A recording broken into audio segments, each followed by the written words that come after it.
We're looking around Mississippi with Walt Grayson. And we're off to a Halloween haunted house. And this is the good kind of haunted house, not the really, really haunted house. If you're used to Halloween haunted houses that use grapes for eyeballs and spaghetti for brains and get ready for a surprise, the Weston Chamber of Commerce has put together the haunted house of all haunted houses. And the place where it's being held just adds to it.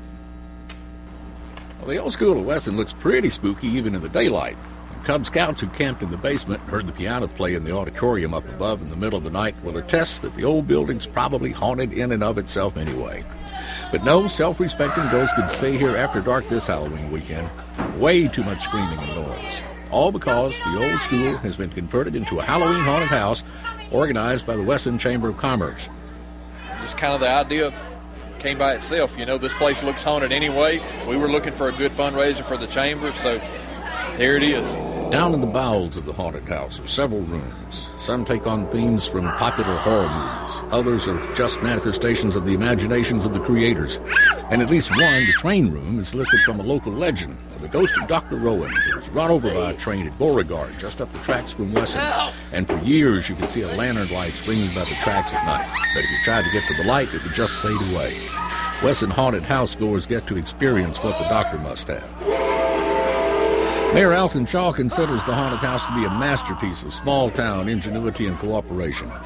The attraction here, the hometown people getting together and doing something locally that just kind of gets out there and spreads out, and it's a good thing for people to come to.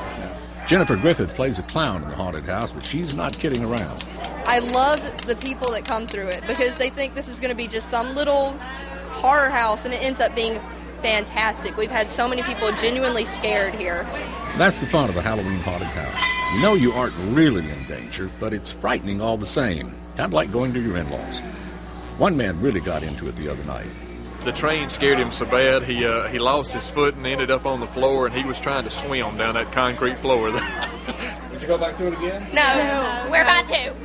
There's your endorsement. Scared, silly, and ready to do it again.